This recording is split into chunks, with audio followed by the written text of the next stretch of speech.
Well, I mean, obviously we lost by quite a bit, so put the fire out. But, hitting three, especially late in the game, sometimes with a team like that, if they hit a lot of shots early, it's not as bad. But when they put together some shots late, it's really tough, because the game tightens up. A lot of times good looks are tougher to come by. All right, well, Hump is off to the prom. Gethin, you're a big fan of that outfit. I am. Usually Jared Bayless is the guy with a good suit game in the locker room, but man, he was looking good tonight. Looking a little James Bond-like. I'd like to see more guys wear that. I think the best dressed in the locker room to me personally is Brandon Bass. I like how Brandon Bass goes. He's stylish to me. I like Hump. I'm not a big three-piece suit guy, but I generally like the way the Hump dresses. I think he's got it pretty together. He's up on his Margiela and his YSL game. I have no idea what you just said. It's all right. You don't need to. Okay, so let's talk about Phil Jackson. He is reportedly confirmed, possibly according to sources, the president of the New York Knicks at the end of next week. I'm pretty sure I got that officially right. So we don't know what's going to happen yet. Maybe as of when you're watching this in about 6 hours from now, we'll know. But as of right now, it looks like Phil Jackson is going to be the next president of the New York Knicks. Carmelo Anthony is going to be a free agent. He said that has no bearing on his decision, which is a bold-faced lie, and that's stupid because you're just stupid if you don't. I mean, Phil Jackson's a president of your organization. Yeah. That's a fact. Like, come on, that's ridiculous. This is Carmelo Anthony posturing and all that. But Travis, what does adding Phil Jackson do for this team that's already very handcuffed, at least for next season? What it does is it actually opens the doors for free agents. Free agents are going to actually have the chance to actually join a team now that has a champion pedigree now. You know what I'm saying? You have Phil Jackson, who knows the ins and outs of the basketball game and has coached some of the greats. Now you want to be able to be involved in what he's doing. So he's marketing himself, but he's also marketing, the Knicks as a whole. And he's going to draw Carmelo to try to come back and have Carmelo lure in some of the free agents with him. But just adding him, his IQ, his knowledge of the game, and he's a smart businessman too outside of the game. So I think that this is just a perfect match, honestly. And I think that the Knicks, they needed something like this because they've been going downhill. So to bring in somebody like Phil, finally, they've been going after him for years for coaching, and they just wanted him a part of their team. So for them to actually have Phil come in here, I think that's going to be huge for them, especially next season in the free agency. Yeah, you see this a lot in sports, perhaps most notably down in Dallas with the Cowboys, where you have Jerry Jones, who's trying to run the whole show down there. And it's pretty clear, whether it's football, basketball, baseball, whatever, you need, in basketball particularly, you need a basketball guy running a basketball team. And Exactly. Phil Jackson is someone who is clearly a basketball guy, one of the greatest coaches ever, even if Celtics fans don't want to hear it. And he should greatly help the Knicks. And they're a team that, Dolan does not have a great track record, obviously, running that team.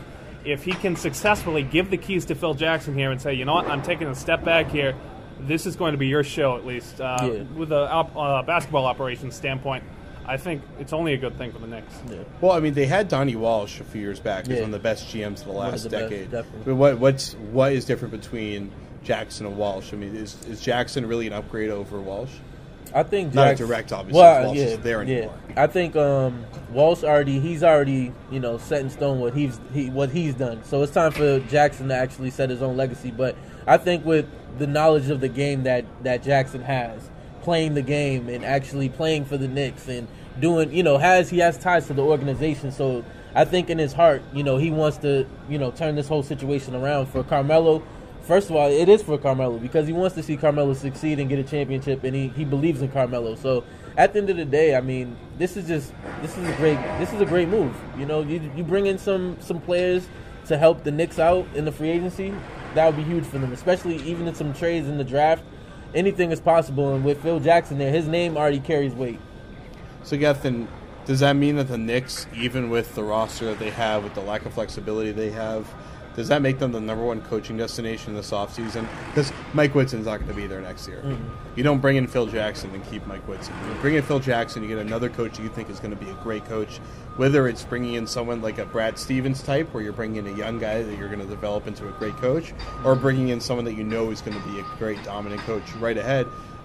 Does bringing in Phil Jackson really put them at the top of the pecking order for everybody else? Because everybody else wants to work directly with Phil Jackson? It doesn't hurt, and I do think it helps. But at the same time, usually a lot of coaches and anyone who comes into a new situation, they like to be able to have their footprint on it, their stamp. Whatever coach comes in is not going to be able to do that, at least for a couple seasons. I mean, they're locked into some pretty questionable deals, and obviously their draft situation is not the best. So at the same time, it's New York City. It is one of the most historic franchises in basketball. If you don't want to coach there, I don't know what you're doing. So it certainly helps. I mean, it's not going to hurt them. Well, actually, the flip side of what I was asking, though, also is that if you're an established coach or you want to be an established coach, does working under Phil Jackson take away from your authority and credibility? That you're worried about players are going to either circumvent you and go to Phil, or just players are going to look at you and think that you're still working for Phil Jackson. We know Phil Jackson is in charge of this team. Now, of course, we always have that in Boston here, where the GM is still the guy that's running the shots. It's not like the coach is bossing the GM around. But the thing, though, is that the coach was established enough. It took him a little while. Doc Rivers did not have the ear of the team. Almost lost his job. And then now, of course, he's known as one of the best coaches in the NBA. But I think a lot of coaches would worry that it'll make their job more difficult to connect with the players. And the Knicks are a team that has a terrible track record chemistry-wise. So how much, Travis, does that hurt their chances? I think that the Knicks will actually – I think Phil Jackson might actually step into the role that Doc Rivers has right now. You know what I'm saying? Where he's actually in charge of the what is he in? I forget what Doc is in charge of right now. Head of basketball operations. So I think that, Phil will actually, probably step into that role, and he might flirt around with, trying to coach again. That's what I think he might. That's a possibility. And Knicks fans are going to urge for that, especially if they bring in a coach that's not winning. If his body lets him. I mean, as we saw with LA, it was a grind for him just to travel. Obviously, he's a great basketball mind, but even if he doesn't coach, I mean, his fingerprints are going to be all over this team definitely. And all over the coach. And kind of along the lines of what you were saying, I think it could be a problem if you do bring in a coach with a strong ego, a veteran coach who has established that reputation. You look in Boston, and this is no slight on Brad Stevens, who I think has done a great job even in this terrible season.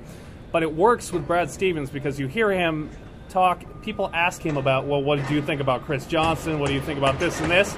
And he always defers to Danny Ainge. He says, look, that's not my job. My job's to coach the team. I think Phil Jackson and the Knicks probably want a guy like that, a younger guy, someone who is going to stand in line because you don't want to have egos going at it because Phil's probably going to want to win that, as he probably should. I agree with you. So Shaka Smart? That would be huge right there. That would be huge. Why not? All right.